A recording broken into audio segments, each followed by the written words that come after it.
Okay, તો હવે આજનો આપણો ટોપિક છે આઈએસએફઆર. ઇસફર આઈએસએફઆર.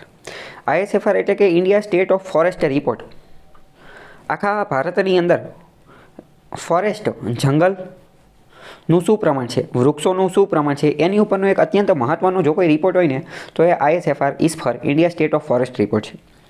આની ઉપરથી ઘણા બધા પ્રશ્ન પૂછાતા હોય છે. પ્રિલિમ્સમાં અને મેઇન્સમાં પણ આના પ્રશ્ન જે છે એ પૂછાતા હોય છે. આ એક રીતે મોસ્ટ ઇમ્પોર્ટન્ટ ડેટાબેઝ છે ભારતના જંગલને જાણવાનો. ભારતના જંગલ સંબંધિત કોઈ પણ માહિતી, કોઈ પણ ડેટા, કોઈ પણ સ્ટેટિસ્ટિક આંકડો વગેરે જોતો હોય ને તો એની માટે most reliable source, authentic source હોય ને તો આ ISFR India state of forest report છે 2023નું. દર 2 વર્ષે આ રિપોર્ટ પબ્લિશ કરવામાં આવે છે. લાસ્ટમાં 2021માં આ રિપોર્ટ પબ્લિશ કર્યો હતો, તો એના 2 વર્ષ પછી એટલે 2023માં આ રિપોર્ટ પબ્લિશ કર્યો, બરાબર. પરંતુ 2023માં આ રિપોર્ટ 2023નો છે, પણ પબ્લિશ હજી હમણાં થોડા દિવસ પહેલાં એટલે કે ડિસેમ્બર 2024માં કરેલો છે. તો આની વિશે આપણે તમામ બાબતો જે છે એ જાણીશું. મેઇન તો આમાં શું વાત કરેલી છે, આમાં કઈ વસ્તુ આપણે જાણીશું પહેલાં તો એ સમજીએ. તો પહેલાં તો ફોરેસ્ટ કવર અને ટ્રી કવર બંને અલગ વસ્તુ છે એ સમજીશું. મેનગ્રોવ ઉપરનો રિપોર્ટ આવેલો છે એ જોઈશું. કાર્બન સ્ટોક એટલે શું એ જોઈશું. એગ્રો ફોરેસ્ટ્રી એટલે શું એ જોઈશું. ગુજરાતનું શું સ્થાન છે, કયા રાજ્યની અંદર ફોરેસ્ટમાં વધારો થયો, કયા રાજ્યમાં ઘટાડો થયો, કયા કારણે ઘટાડો થયો, આ બધી વસ્તુ આપણે જોઈશું વન બાય વન, બરાબર. તો જો 21 ડિસેમ્બર 2024 એટલે કે થોડા દિવસો પહેલાં જ આ રિપોર્ટ રજૂ કરવામાં આવેલો. કોણે રજૂ કર્યો તો કે ministry of environment, forest and climate change. વિધાનવાળા વાક્યમાં પૂછાઈ જશે. પર્યાવરણ મંત્રાલય અંતર્ગત આ રિપોર્ટ રજૂ કરવામાં આવેલો છે. નામ શું છે? ઇસફર આઈએસએફઆર 2023. પ્રિલિમ્સ અને મેઇન્સમાં આમાંથી ડાયરેક્ટ ક્વેશ્ચન પૂછાઈ શકે છે. આ ઉપરાંત બીજી વાત કરીએ, મેઇન્સમાં તમે કંઈ બીજો એકાદો ક્વેશ્ચન પૂછાયેલો હોય અને એમાં તમારે જો કોઈ ડેટા કે એવું કંઈ લખવાનું હોય તો એમાં તમે આઈએસએફઆરનો આંકડો રાખી શકો છો. ફોર એક્ઝામ્પલ, તમે કોઈ નિબંધ લખતા હોય અને એમાં તમારે દર્શાવવું છે કે આખા ભારતની અંદર ફોરેસ્ટ કવર કેટલું છે, તો તમે લખી શકો કે આઈએસએફઆર 2023ના રિપોર્ટ અનુસાર ભારતની અંદર ફોરેસ્ટ કવર જે છે એ 24%ની આજુબાજુ છે. આ આખો રિપોર્ટ પબ્લિશ તો પર્યાવરણ મંત્રાલયે કર્યો, બરાબર. પરંતુ આ રિપોર્ટ તૈયાર કોણ કરે છે? તો રિપોર્ટ તૈયાર કરવાનું કામ કરે છે એફઆરઆઈ, ફોરેસ્ટ રિસર્ચ ઇન્સ્ટિટ્યૂટ, કે જે દહેરાદૂનની અંદર આવેલી છે. ઉત્તરાખંડના દહેરાદૂનની અંદર એક મોસ્ટ ઇમ્પોર્ટન્ટ ઇન્સ્ટિટ્યુશન, સંસ્થા આવેલી છે કે જે જંગલ જે છે એની ઉપર રિસર્ચ, સંશોધન કરવા માટેનું કામ કરે છે. ફેક્ચ્યુઅલ ક્વેશ્ચન પૂછાઈ જશે. ફોરેસ્ટ રિસર્ચ ઇન્સ્ટિટ્યૂટ ક્યાં આવેલી છે તો કે દહેરાદૂનની અંદર. એનું બિલ્ડિંગ પણ બહુ એટ્રેક્ટિવ છે, તમે જોઈ શકો છો. નીચે એના ફોટા ને એ બધું જે છે એ આપેલું છે, બરાબર. તો એની ઉપરથી પણ ક્વેશ્ચન જે છે એ પૂછાઈ શકે છે. હવે આપણે સૌથી પહેલાં સમજીએ કે ફોરેસ્ટ એટલે શું. કારણ કે પ્રશ્ન આ ફોરેસ્ટ ઉપરનો રિપોર્ટ છે, ઇન્ડિયા સ્ટેટ ફોરેસ્ટ રિપોર્ટ. તો પહેલાં એ તો ખબર હોવી જોઈએ ને કે ફોરેસ્ટ એટલે શું. તો કે ફોરેસ્ટ એટલે જંગલ. પણ જંગલ ગણવાનું કોને? કાયદાકીય બાબતોની અંદર જ્યારે સરકાર આવા રિપોર્ટ બનાવે તો વ્યાખ્યા નક્કી કરવી ખૂબ જરૂર છે. નહીંતર તો એવું બની જાય કે કોઈ પોતાના ઘરની અંદર, બગીચાની અંદર, પોતાની ધાબા ઉપર અમુક વૃક્ષો વાવી દે અને કહી દે કે આને તમે જંગલ ઘોષિત કરી દો, તો એવું ન ચાલે. એની માટેની એક સ્ટાન્ડર્ડ વ્યાખ્યા હોવી જોઈએ.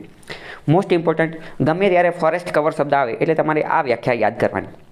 ફોરેસ્ટ જંગલનો મતલબ શું? તો આ રિપોર્ટ અનુસાર અથવા ભારતના પર્યાવરણ મંત્રાલય અનુસાર અથવા ભારત સરકાર અનુસાર ફોરેસ્ટની વ્યાખ્યા એવી છે કે ફોરેસ્ટ એટલે કે એવી જમીન કે જ્યાં કે જે 1 હેક્ટર કરતાં વધુ વિસ્તારમાં આવેલી છે. 1 હેક્ટર કરતાં વધુ વિસ્તારમાં આવેલી છે અને જેની ટ્રી કેનોપી ડેન્સિટી 10% કરતાં વધારે છે. જેની ટ્રી કેનોપી ડેન્સિટી. કેનોપી એટલે શું? તો કે કેનોપીને ગુજરાતીમાં એકદમ દેશી ભાષામાં કહેવાય ચંદરવો. કેનોપી એટલે શું આપણે થોડી વારમાં જોઈએ. એક રીતે છાંયો, વૃક્ષ દ્વારા જે છાંયો આપવામાં આવતો હોય ને એ. પણ ઇન શોર્ટ કે 1 હેક્ટર કરતાં વધુ જમીન હોવી જોઈએ અને એમાં 10% કરતાં વધુ કેનોપી ડેન્સિટી હોવી જોઈએ. તો એવી વસ્તુને જે છે એ ફોરેસ્ટ, જંગલ કહી શકાય. જંગલની વ્યાખ્યામાં 2 અત્યંત મહત્ત્વના કીવર્ડ આવ્યા. એક તો 1 હેક્ટર કરતાં વધુ જમીન હોવી જોઈએ અને 10% કરતાં વધુ કેનોપી ડેન્સિટી હોવી જોઈએ. તો આ 2 તમને ખબર હોવી જોઈએ, બરાબર. હવે પ્રશ્ન થાય, તો શું કોઈ વ્યક્તિ પોતાના ઘરે વૃક્ષો વાવી દે તો એને જંગલ કહેવાય કે ન કહેવાય? વિચારીને કહેતો તો કે સામાન્ય રીતે એને કહેવાય નહીં. પરંતુ જો એ 1 હેક્ટર કરતાં વધુ વિસ્તારમાં હોય અને 10% કરતાં 10% જે છે એની કરતાં વધારે જો કેનોપી ધરાઈ દેતો હોય તો પાછું એને કહી દેવાય. સમજાણું? એટલે કે ઘર, બાર, પ્રાઇવેટ, ખાનગી એને કોઈ જ લેવા દેવા નથી. માત્ર અને માત્ર કોને લેવા દેવા છે? ડેફિનેશન 1 હેક્ટર કરતાં વધુ જમીન હોવી જોઈએ અને 10% કરતાં વધુ કેનોપી હોવી જોઈએ. જમીન કેવી છે, પ્રાઇવેટ છે, સરકારી છે, એને કંઈ લેવા દેવા નથી. ચા અને કોફીના બગીચા જે છે એને પણ આ લોકોએ ફોરેસ્ટ ગણેલું છે, બરાબર. ઘરની અંદર પ્રાઇવેટ હોય કે ગમે હોય, બેમ્બુ વાંસના જંગલ હોય એને પણ જે છે વાંસ બેમ્બુ જે છે એ તો એક રીતે ઘાસ છે, એને ઘાસની કેટેગરીમાં, તેમ છતાં પણ એને ફોરેસ્ટ તરીકે ગણેલું છે, બરાબર.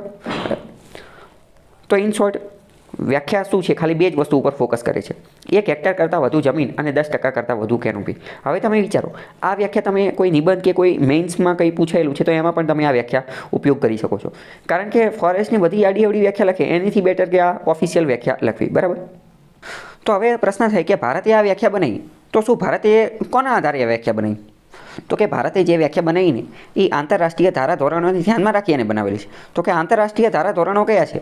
તો કે 1997ની અંદર ક્યોટો પ્રોટોકોલ થયેલો હતો. 1997માં ક્યોટો પ્રોટોકોલ. તો 1997માં જે ક્યોટો પ્રોટોકોલ થયેલો હતો, બરાબર, એ ક્યોટો પ્રોટોકોલની અંદર કોઈ પણ એરિયાને જો જંગલ ઘોષિત કરવું હોય તો એની માટેની 3 કન્ડિશન આપેલી હતી.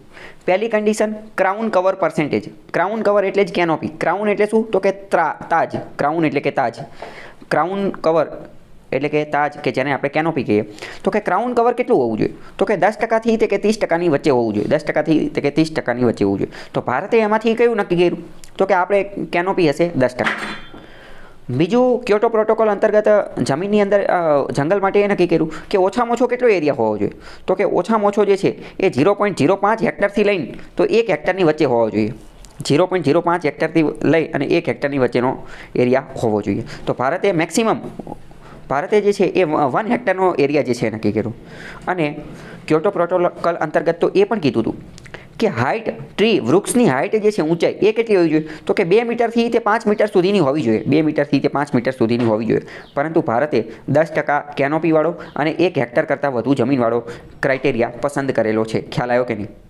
તો હવે પહેલાં આપણે સમજી લઈએ કે કેનોપી એટલે શું. તો જો કેનોપી જે છે ને એક બાંધકામનો પ્રકાર છે. કેનોપીને કહેવાય છત્ર. છત્ર જે હોય ને એને કહેવાય કેનોપી. છત્ર એટલે કે કેનોપી. આ જે છત્રી હોય ને, એક રીતે આ એરટેલના, વોડાફોન ને આઈડિયાના ને એ બધાની છત્રી લઈને બધા ઊભા હોય, તો એ છત્રીને એક રીતે કેનોપી કહેવાય. ઇન શોર્ટ, એ છત્રી જેટલા વિસ્તારની અંદર છાંયો આપે ને એને કેનોપી કહેવામાં આવે છે, બરાબર. તો આ કેનોપી જો નીચે આપણે જોઈ શકીએ છીએ. નીચે જો વૃક્ષ બહુ મોટા મોટા વૃક્ષ થઈ ગયા છે, બરાબર. તો હવે કેટલો સૂર્યપ્રકાશ એ નીચે આવવા દે છે, કેટલો સૂર્યપ્રકાશ નીચે આવવા દે છે એ કેનોપીના આધારે નક્કી થાય. કે બહુ વધારે એરિયાની અંદર ઘેરાયેલા હોય તો એને એ રીતની કેનોપી કહેવાય, બરાબર. ચલો, હવે એક રીતે મેં નીચે એક ફોટો મૂકેલો છે. તો હવે એમાં તમે જુઓ પેજ નંબર 8 ઉપર, એમાં કેનોપી તમને વધારે લાગે છે કે ઓછી લાગે છે? તો કે કેનોપી ખૂબ જ વધારે છે. કેનોપી વધારે છે એ કેમ ખબર પડે? તો કે વૃક્ષો ગાઢ હોય, ગાઢ વૃક્ષો હશે, ડેન્સ ફોરેસ્ટ, ઘના જંગલો. હિન્દીમાં શું કહેવાય? ઘના જંગલો. ઘના જંગલો, ગુજરાતીમાં કહેવાય ગાઢ જંગલ, ઇંગ્લિશમાં કહેવાય ડેન્સ ફોરેસ્ટ. તો પ્રશ્ન પૂછાઈ જશે, ડેન્સ ફોરેસ્ટમાં કેનોપી કેવી હશે? તો કે વધારે હશે, બરાબર. તો આ તમારો કોન્સેપ્ટ ક્લિયર થઈ ગયો. હવે હું તમને એક બીજો ક્વેશ્ચન પૂછું. જે જગ્યાએ જંગલની અંદર કેનોપી વધારે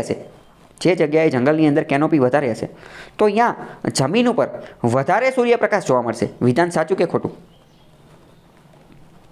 તો કે વિધાન ખોટું. કારણ કે કેનોપી વધારે હશે તો સૂર્યપ્રકાશ અંદર પેનિટ્રેટ જ નહીં કરી શકે, અંદર પ્રવેશ કરી શકશે નહીં. વૃક્ષના ઉપરના ઝાડવા જે છે એ જ તો એને અવરોધી લેશે, બરાબર. હવે અહીંયા બીજો કોન્સેપ્ટ યાદ કરો, આપણે એ બહુ પહેલાં ચલાવી દીધું. તો મતલબ કેનોપી વધારે છે, સૂર્યપ્રકાશ નીચે જોવા મળતો નથી, તો શું નાના નાના છોડ મોટા પ્રમાણમાં જોવા મળશે? નાના નાના છોડ મોટા પ્રમાણમાં જોવા મળશે કે નહીં મળે?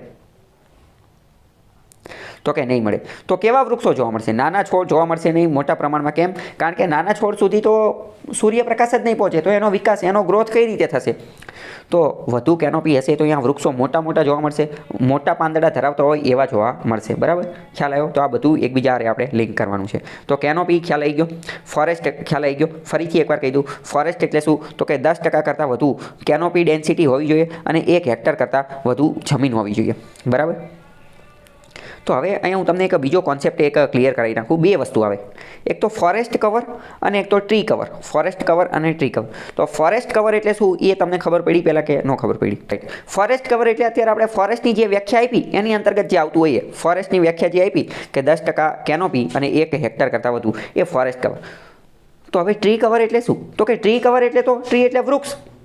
આડા અવડા છૂટા છવાયા જ્યાં ત્યાં આપણે જે વૃક્ષો વાવેલા હોય ને એ બધાને ટ્રી કહેવાય. આપણા ઘરની આજુબાજુમાં 10, 5, 20, 25 વૃક્ષ વાવી દીધા હોય, 1, 2 વૃક્ષ વાવી દીધા હોય તો એ બધાને ટ્રી કહેવાય, બધાને વૃક્ષ કહેવાય.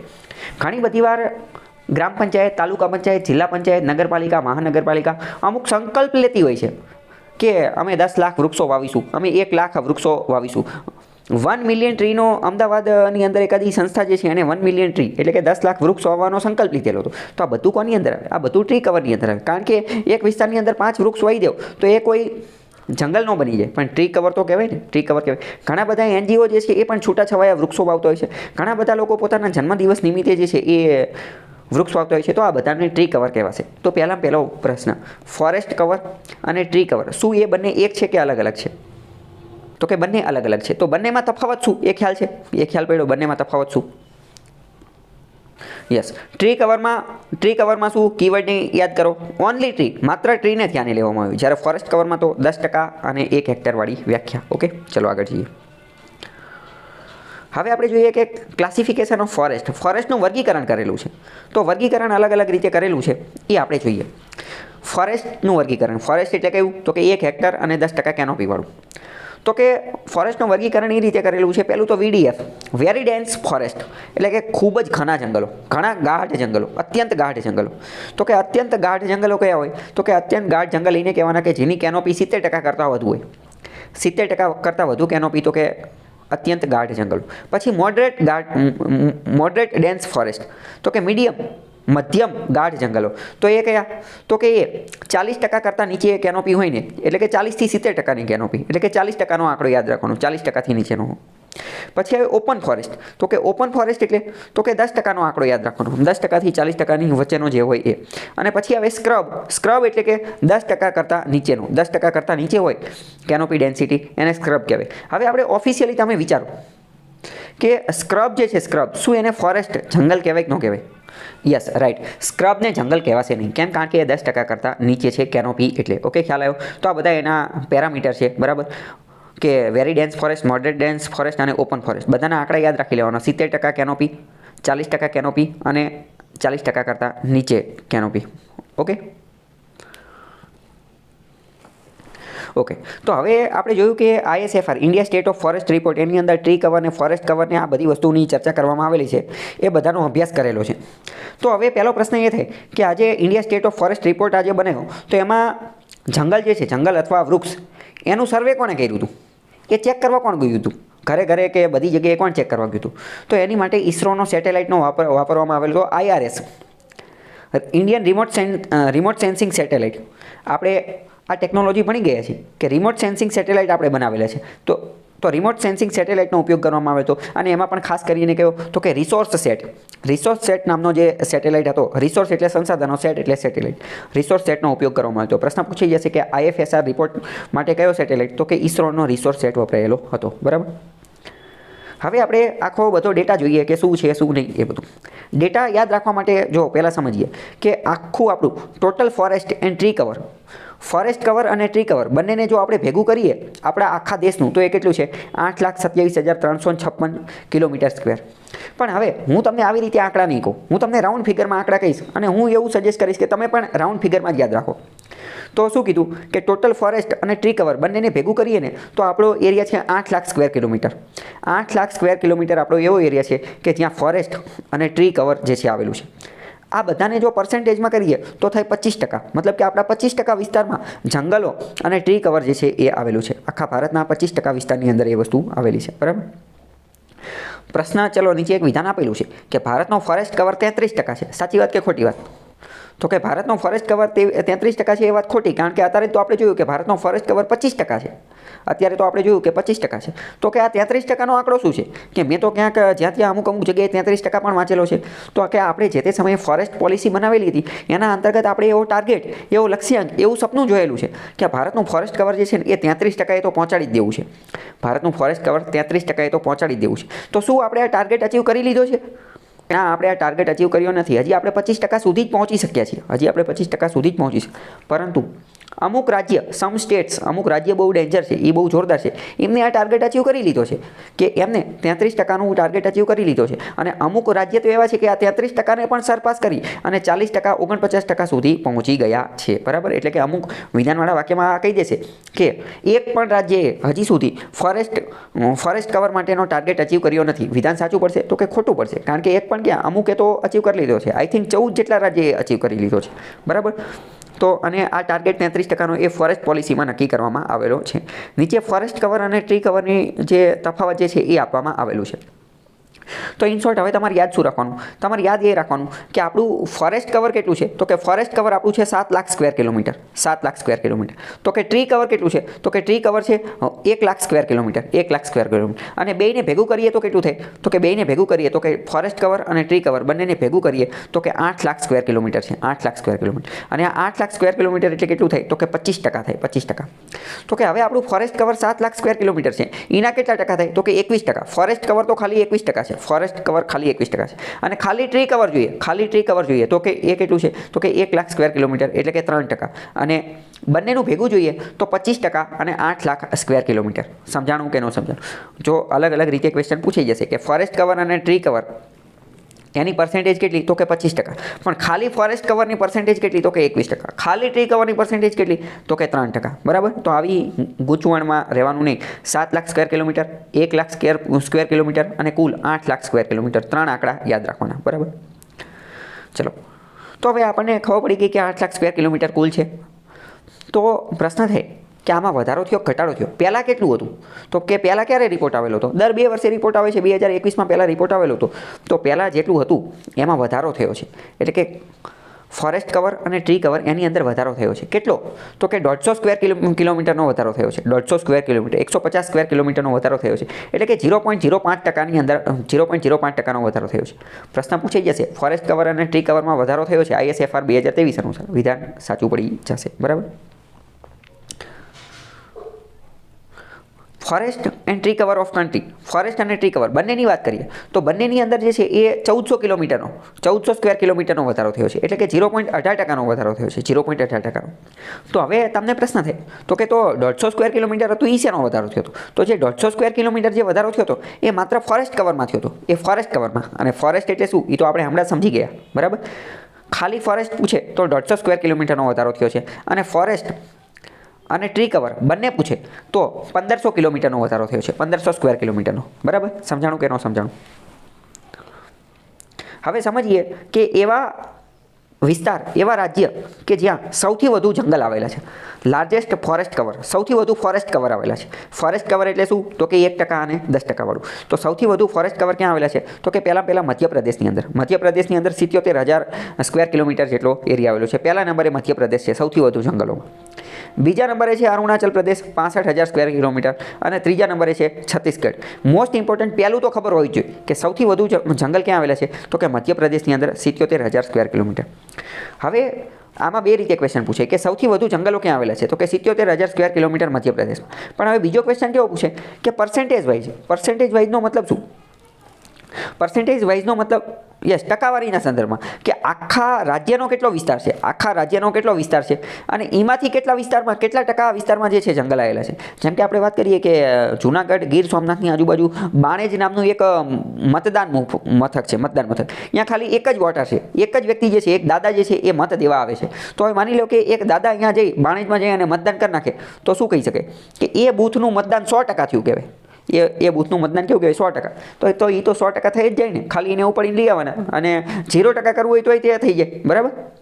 તો આંકડા પણ જરૂરી છે. માની લો કે કોઈ વ્યક્તિ છે એના 100 સ્ક્વેર કિલોમીટરનો પ્લોટ છે. 100 સ્ક્વેર કિલોમીટર બધામાં એ જંગલ વહી જાય આખા બધાની અંદર ખીચોખીચ. તો એનું ફોરેસ્ટ કવર કેટલું થઈ જાય? 100% થઈ જાય. એટલે વિસ્તારની ટકાવારીની દ્રષ્ટિએ જોઈએ તો ટકાવારીની અંદર વાત કરીએ તો પહેલા નંબરે જે છે એ આવશે લક્ષદ્વીપ. બરાબર? લક્ષદ્વીપ એ 91% સાથે સૌથી વધુ ફોરેસ્ટ કવર એની અંદર છે.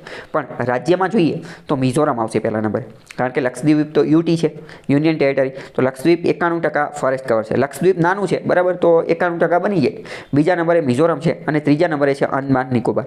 જો આમાં જોઈએ એને ખબર પડે કે આઇલેન્ડ, દ્વીપ જે છે એ આની અંદર વધુ છે. કેમ? કારણ કે વિસ્તાર નાનો હોય તો જંગલ જે છે એ રીતે થઈ શકે. ઓકે? સમજાણું કે ન સમજાણું? ચલો નીચે જો બધું ફોટો ને એ બધું આપેલું છે. ફોરેસ્ટ કવર કેટલું છે? તો કે 7 lakh square kilometre 21%. Tree cover કેટલું છે? તો કે 1 lakh square kilometre 3%. Total forest અને ટ્રી કવર કેટલું છે? તો કે 8 lakh square kilometre 25%. Scrub, non forest એ બધું એટલું કંઈ કામનું છે નહીં. બરાબર? સૌથી વધુ ફોરેસ્ટ ક્યાં છે? તો કે સૌથી વધુ ફોરેસ્ટ મધ્યપ્રદેશ. પર્સન્ટેજની દ્રષ્ટિએ જોઈએ તો લક્ષદ્વીપ અથવા લક્ષદ્વીપ અને એક મિનિટ, લક્ષદ્વીપ અને મિઝોરમ, બરાબર, લક્ષદ્વીપ, મિઝોરમ અને આંદામાન નિકોબાર. ઓકે, હવે વાત કરીએ. આપણે જોયું કે આપણો લક્ષ્યાંક, આપણું સપનું શું છે? આપણું સપનું તો છે કે 33% એ પહોંચવું છે, 33% ફોરેસ્ટ કવર. તો 19 રાજ્ય એવા છે કે જેમને આ સપનું અચીવ કરી લીધું છે, જેમને આ ટાર્ગેટ અચીવ કરી લીધો છે. 19 રાજ્ય એવા છે કે જેમણે 33% કરતાં વધુ ફોરેસ્ટ કવર જે છે એ પ્રાપ્ત કરી લીધું છે. અને મોસ્ટ ઇમ્પોર્ટન્ટ, આ 19માંથી પણ 8 રાજ્ય એવા છે, આ 19માંથી પણ 8 રાજ્ય એવા છે, 19 જે છે ને 19માંથી પણ, એક મિનિટ, 19માંથી 8 રાજ્ય એવા છે કે જેમને 75% કરતાં વધુ જંગલ છે, 75% કરતાં વધુ ફોરેસ્ટ કવર છે. આ 8 રાજ્ય કયા કયા છે? તો કે મિઝોરમ, લક્ષદ્વીપ, આંદામાન નિકોબાર, અરુણાચલ પ્રદેશ, નાગાલેન્ડ, મેઘાલય, ત્રિપુરા અને મણિપુર, બરાબર. ઇન શોર્ટ એટલું યાદ રાખવાનું કે અમુક રાજ્ય એવા પણ છે બહુ ખતરનાક કે 50% કરતાં વધુ ફોરેસ્ટ કવર ધરાવે છે, 75%. વિધાનમાં કન્ફ્યુઝ કરી નાખશે કે એક પણ રાજ્ય એવું નથી કે જેણે આ ટાર્ગેટ અચીવ કરેલો હોય, તો ખોટું પડશે. એક પણ રાજ્ય એવું નથી કે જેણે 50% કરતાં વધુ ફોરેસ્ટ કવર ન હોય, તો એ પણ ખોટું પડશે, બરાબર, કારણ કે આ 8 રાજ્ય છે. હવે સમજીએ કે ગયા વર્ષ કરતાં આ વર્ષે કયા રાજ્યની અંદર ફોરેસ્ટ અને ટ્રી કવરની અંદર વધારો થયો. આ તો સમજી ગયા કે ક્યાં વધુ છે ક્યાં ઓછું એ બધું, પણ વધારો ક્યાં થયા? તો કે સૌથી વધારો છત્તીસગઢની અંદર થયો. છત્તીસગઢમાં 600 સ્ક્વેર કિલોમીટરનો વધારો થયો. એની પછી ઉત્તર પ્રદેશની અંદર વધારો થયો, બરાબર. એ ફેક્ચ્યુઅલ ડેટા તમે એકવાર જોઈ લીધો. પછી થાય કે ઘટાડો ક્યાં થયો? તો કે ઘટાડો જે છે, ઘટાડો એ પણ મધ્યપ્રદેશની અંદર થયો. મધ્યપ્રદેશની અંદર 600 સ્ક્વેર કિલોમીટરનો ઘટાડો થયો. એની પછી કર્ણાટકની અંદર ઘટાડો થયો. તો આ ઘટાડો કઈ રીતે થયો? તો કે ડિફોરેસ્ટેશન, જંગલો કટ કરી નાખ્યા હોય, અમુક તબાહી આવી ગઈ હોય, નેચરલ કંઈક વાંધો પડ્યો હોય કુદરતી રીતે, એ બધાના કારણે જે છે એ થયો હોય, બરાબર. તો જો નીચે ચાર્ટ જે છે આપેલો છે કે કઈ જગ્યાએ છે અને કઈ જગ્યાએ નથી ને એ બધું, બરાબર. હવે ટ્રી કવરની વાત કરીએ તો કે ટ્રી કવર સૌથી વધુ ક્યાં છે? તો કે ટ્રી કવર જે છે સૌથી વધુ એ મહારાષ્ટ્રની અંદર છે, 14,000 સ્ક્વેર કિલોમીટર. ટ્રી કવર એટલે શું? છૂટાછવાયા જે વૃક્ષો વાવેલા હોય. મહારાષ્ટ્રની અંદર ટ્રી કવર જે છે એની અંદર સૌથી મોટું યોગદાન હોય ને તો એની મહાનગરપાલિકાઓનું, મ્યુનિસિપાલિટીઝનું, બરાબર. મુંબઈ ને પુણે ને એ બધી, એમને અલગ અલગ ટાર્ગેટથી જે છે એ નગરપાલિકા, મહાનગરપાલિકા વૃક્ષો વાવતી હોય છે. તો ટ્રી કવરની અંદર મહારાષ્ટ્ર પહેલા નંબરે છે, બીજા નંબરે રાજસ્થાન છે. તો આનેથી એ પણ ખબર પડે કે લોકલ બોડીઝ જે છે એ પણ આ ફોરેસ્ટ કવરને સુધારી શકે છે. હવે અમુક હિલ ડિસ્ટ્રિક્ટ છે, હિલ ડિસ્ટ્રિક્ટ એટલે કે પહાડી જિલ્લાઓ, અમુક જિલ્લા એવા છે કે જે પહાડ ઉપર જ વસેલા છે. તો આવા જે પહાડી જિલ્લા જે છે, પહાડી જિલ્લા, એમનું ફોરેસ્ટ કવર જે છે એ 2 લાખ સ્ક્વેર કિલોમીટર છે, કે જે 40% છે, કે જે સમગ્રનું જે છે એનું 40% છે. તો થોડા ઘણા યાદ રાખવાના. એની અંદર જે છે એ જંગલ આમાં વધારો થયો છે, જંગલના ને બધાની અંદર. હવે જો હમણાં મેં તમને very dense forest, moderate dense forest, open forest અને સ્ક્રબ જે બતાવેલું હતું, તો જો એનો ફોટો છે, એનો ફોટો જોઈને ખબર પડી જાય. વેરી ડેન્સ ફોરેસ્ટમાં જો આપણે જોઈએ કે પત્તા બી પંખ નહીં માર શકતા, એવો કંઈક ડાયલોગ છે ને. તો ડેન્સ ફોરેસ્ટ એવો હોય કે જ્યાં કોઈ બચીને જાય જ નહીં, ત્યાં ક્યાં જાય, અંદર કોઈ જગ્યા જ ન હોય. ઓકે, પછી આ સ્ટેટસની આ રિપોર્ટની અંદર વાત કરેલી છે કે મેંગ્રુવ ફોરેસ્ટની. મેંગ્રુવમાં તમારે યાદ રાખવાનું, પહેલાં વિચારવાનું કે આખા ભારતની અંદર મેંગ્રુવનો એરિયા કેટલો છે. તો આખા ભારતની અંદર મેંગ્રુવનો એરિયા છે 5,000 સ્ક્વેર કિલોમીટર. આખા ભારતની અંદરથી 5,000 સ્ક્વેર કિલોમીટરની અંદર મેંગ્રુવ જે છે ફેલાયેલા છે. અને આ મેંગ્રુવ 5,000 સ્ક્વેર કિલોમીટર પણ વિસ્તારની દ્રષ્ટિએ જોઈએ તો 0.15% છે, 0.15% અથવા 5,000 સ્ક્વેર કિલોમીટર.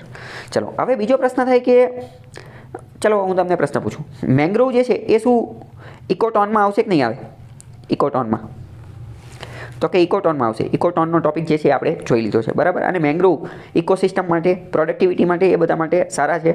મેંગ્રુવ જે દરિયાની અંદર, દરિયાની અને જમીનની વચ્ચે જે હોય એ, બરાબર.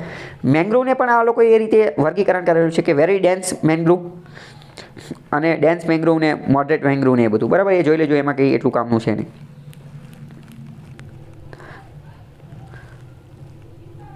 તો મેંગ્રુવની અંદર એવો પતો લાગ્યો કે મેંગ્રુવનો જે કવર હતું એમાં 7 સ્ક્વેર કિલોમીટરનો ઘટાડો થયો છે. મેંગ્રુવ કવર જે છે એની અંદર ઘટાડો થયો છે. સૌથી વધુ ઘટાડો ક્યાં થયો છે? સૌથી વધુ ઘટાડો ગુજરાતની અંદર થયો છે, 36 સ્ક્વેર કિલોમીટરનો. આ ઘટાડો જ્યારે થયો હતો ને ત્યારે મેં છાપામાં જોયું હતું, ગુજરાતી છાપાની અંદર. ગુજરાતનો એક રિપોર્ટ આવેલો હતો, એમાં એવું કીધું હતું કે અમે તો મેંગ્રુવને બચાવવા માટે, ત્યારે આ રિપોર્ટ નહોતો રજૂ કરેલો, આ રિપોર્ટ જે છે ત્યારે આવેલો ન હતો. ત્યારે ગુજરાત સરકારે બહુ મોટી વાહવાહી ઝાંકી દીધી કે ગુજરાત સરકારે બહુ કામ કરેલું છે અને અમે મેંગ્રુવ કવરને વધારીએ છીએ, અને મેંગ્રુવ માટે આ કર્યું, નોલું કર્યું, મેંગ્રુવ કવરને વધારી દીધું અને મેંગ્રુવ માટે ઘણા પ્રયત્નો કર્યા. એવું બધું કીધું, બરાબર. અને એના થોડા દિવસો પછી આ રિપોર્ટ આવ્યો અને રિપોર્ટની અંદર ખબર પડી કે સૌથી વધુ મેંગ્રોવ કવરની અંદર ઘટાડો તો ગુજરાતમાં થયો છે. તો આવી રીતે ફાકા ફોજદારીવાળી વાત ત્યારે ન્યૂઝપેપરમાં હેડિંગ એ જ હતું કે ગુજરાત રાજ્ય સરકારના રિપોર્ટમાં મેંગ્રોવ બાબતે વાહવાહી, જ્યારે કેન્દ્ર સરકારના રિપોર્ટમાં ઘટાડો નોંધાયો. તો ન્યૂઝપેપરવાળાએ જેવું છાપી દીધું. તો વિધાનવાળા વાક્યમાં પૂછાય, જો કે ગુજરાતનું નેગેટિવ એટલું બધું પૂછાતું ન હોય, પણ તમને ખ્યાલ હોવો જોઈએ, બરાબર. અને ઓવરઓલ તો આમે મેંગ્રોવમાં જે છે એ ઘટાડો થયો છે. અને મેંગ્રોવમાં ગુજરાતમાં ઘટાડો થયો એની પાછળનું કારણ જે છે એ આપેલું છે કે આ જે નેચરલ ડિઝાસ્ટર, જે બધા કુદરતી તુફાન ને એવું બધું આવે ને એના કારણે જે છે એ થયેલું છે. આંધ્રપ્રદેશની અંદર મેંગ્રોવમાં વધારો થયો છે. મહારાષ્ટ્રની અંદર પણ મેંગ્રોવમાં જે છે વધારો થયો છે, બરાબર. પછી ફોરેસ્ટ ફાયરની વાત કરેલી છે. જંગલમાં લાગતી આગ. તો કે જંગલમાં લાગતી આગ એને ડિટેક્ટ કરવા માટે પહેલાં તો SNPP VIIRS અમુક સેન્સર લગાવેલા હોય. એ સેન્સરના આધારે ખબર પડી જાય કે ફોરેસ્ટમાં આગ લાગે છે. તો એમાં ગયા વર્ષની સરખામણીમાં જે છે એ ઘટાડો થયેલો છે. સૌથી વધુ આગ જે છે ઉત્તરાખંડ, ઓડિશા, છત્તીસગઢ એ બધી જગ્યાએ જે છે એ જોવા મળેલી છે. સૌથી વધુ આગના બનાવો ત્યાં બનેલા છે. બીજી બેમ્બુની વાત કરેલી છે. બેમ્બુ એટલે કે વાંસ. તો કે વાંસ જે છે, વાંસનો એરિયા 1.5 લાખ સ્ક્વેર કિલોમીટર છે. એની અંદર વધારો જોવા મળે છે. ઇન શોર્ટ કહું ને તો મોસ્ટ ઓફ બધામાં વધારો જોવા મળેલો છે. ખાલી મેંગ્રોવમાં જ ઘટાડો જોવા મળે છે. બાકી બધામાં જે છે વધારો જોવા મળે છે. વિધાનવાળા વાક્યમાં હોય તો એટલું યાદ રાખવાનું. મધ્યપ્રદેશમાં સૌથી વધુ બેમ્બુ ને બધું જે છે જોવા મળે છે, બરાબર. પછીનો એક ટોપિક છે એગ્રો ફોરેસ્ટ્રી. એગ્રો ફોરેસ્ટ્રી એટલે શું, ખ્યાલ છે ખરા તમને?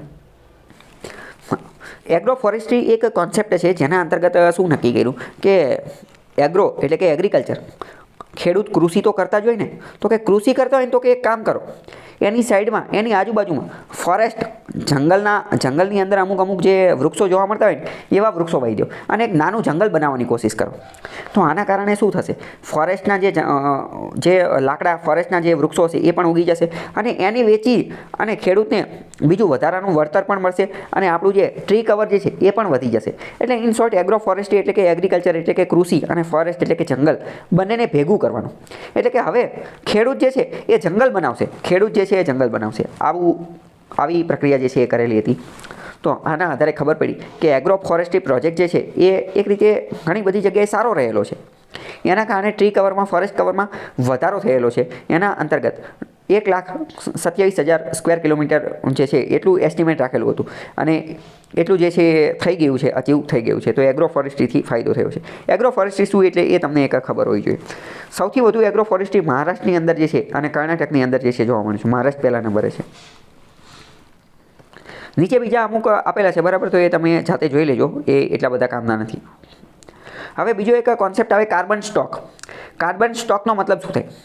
કાર્બન સ્ટોકનો પહેલાં સમજીએ કે આપણી પાસે કાર્બન સ્ટોક જે છે એ 7,000 મેટ્રિક ટન છે. 7,000 મેટ્રિક.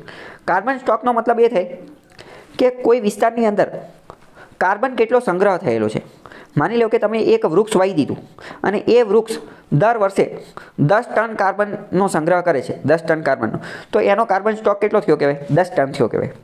આવી રીતે કોઈ દરિયાઈ ઇકોસિસ્ટમ હોય, જંગલની ઇકોસિસ્ટમ હોય, તો આવી બધી જગ્યાએ કાર્બનનો સ્ટોક કાર્બન કેટલો સ્ટોર કરી અને સંગ્રહ કરીને રાખે છે. આપણે બહુ પહેલાં જોયું હતું કે બ્લુ કાર્બન એટલે શું? તો કે સમુદ્રની અંદર, પાણીની અંદર, ઓશિયાનિક ઇકોસિસ્ટમની અંદર જે કાર્બન સંગ્રહાયેલો છે એને કહેવાય બ્લુ કાર્બન. તો કાર્બનનો જે સ્ટોક જે છે એને કાર્બન સ્ટોક કહેવાય. એ 7,000 મેટ્રિક ટન જેટલો છે. એનો એક ખાલી કોન્સેપ્ટ ખબર હોય છે. નીચે એનું આપેલું છે બધું કે કઈ જગ્યાએ આવેલું હોય નહીં, બરાબર. અરુણાચલ પ્રદેશ જે છે, અરુણાચલ પ્રદેશ એની અંદર સૌથી વધુ કાર્બન સ્ટોક છે. એની પછી મધ્યપ્રદેશ છે. અરુણાચલ પ્રદેશમાં સૌથી વધુ કાર્બન સ્ટોક છે, બરાબર. હવે બીજી વાત કરીએ, એક આવે RFA. RFA એટલે કે રિઝર્વ ફોરેસ્ટ એરિયા. આની અંદર ગુજરાત વિશે એક વાક્ય પૂછાય એવું છે. ઘણું બધું આપેલું છે પણ એ બધું મને એટલું કામનું નથી લાગતું. પણ ગુજરાત બાબતે એક વાક્ય છે એ હું તમને સમજાવી દઉં. રિઝર્વ ફોરેસ્ટ એરિયા એટલે શું? તો કે સરકારે અમુક કાયદા, પરિપત્ર, નિયમ, ઠરાવ એના દ્વારા અમુક એરિયા, અમુક વિસ્તારને રિઝર્વ ફોરેસ્ટ, સંરક્ષિત જંગલો ઘોષિત કરેલા હોય. તો એની માટે એની દેખરેખ માટે સરકાર અમુક બજેટ, મેન પાવર એવું બધું ફાળવતી હોય અને એને ધ્યાન રાખવાનું ને એ બધું કામ કરતી હોય, બરાબર. તો ગુજરાતમાં ચોંકાવનારી બાબત જાણવા મળી. તો કે એ કેવી? તો કે એવું જાણવા મળ્યું કે ગુજરાતની અંદર રિઝર્વ ફોરેસ્ટ એરિયા હતા ને, રિઝર્વ ફોરેસ્ટ એરિયા, ત્યાં ફોરેસ્ટ કવરની અંદર ઘટાડો જોવા મળ્યો અને જે રિઝર્વ ફોરેસ્ટ એરિયા નહોતો ને ત્યાં જંગલની અંદર વધારો જોવા મળ્યો. તો આ શું દર્શાવે છે? તમે કહી શકો ખરા એનાલિસિસ કરી અને? ચલો કે રિઝર્વ ફોરેસ્ટ એરિયા હતા ને, રિઝર્વ ફોરેસ્ટ એરિયા તરીકે જે ઘોષિત કરેલા હતા ને, રિઝર્વ ફોરેસ્ટ એરિયા તરીકે ગુજરાતની હતા, સ્પેસિફિક ગુજરાત. તો ગુજરાતના રિઝર્વ ફોરેસ્ટ એરિયા હતો, અહીંયા ટ્રી કવર, ફોરેસ્ટ કવર એની અંદર ઘટાડો જોવા મળ્યો. જ્યારે એની બહારનો વિસ્તાર, રિઝર્વ ફોરેસ્ટ એરિયા સિવાયનો જે વિસ્તાર હતો ને, અહીંયા જંગલમાં વધારો જોવા મળ્યો, અહીંયા ફોરેસ્ટ કવરની અંદર વધારો જોવા મળ્યો. એટલે ઇન શોર્ટ આ એવું કહેવા માગે છે કે પોલિસી ફેઇલર છે, સરકારની પોલિસી જે છે એ ફેલ કરી ગઈ આના આધારે. કેમ? કારણ કે જ્યાં પૈસા ખર્ચી અને તમે જેને ઓલું ઘોષિત કરેલું છે તો અહીંયા એટલા પૈસા ખર્ચ કરવા છતાં પણ ફોરેસ્ટ કવર વધતું નથી, જ્યારે એની બહારના વિસ્તારની અંદર જે છે એ વધે છે. પહેલી વસ્તુ. અને બીજું આનું એક એ પણ થઈ શકે કે કદાચ એવું પણ હોય કે આ એક્સ્ટ્રીમ કન્ડિશન હોય અને એ જગ્યાને જે સંવેદનશીલ વિસ્તાર હોય એને જ રિઝર્વ ફોરેસ્ટ જે છે એ ઘોષિત કરેલું હોય કે જ્યાં ફોરેસ્ટને જાળવી રાખવું એ અત્યંત કઠિન બાબત હોય, એને જાળવવું એ જ બહુ મોટી વસ્તુ હોય, તો એની માટે પણ આ જે છે એ હોઈ શકે છે. એટલે કે ન વધ્યું હોય એ કારણ હોઈ શકે છે.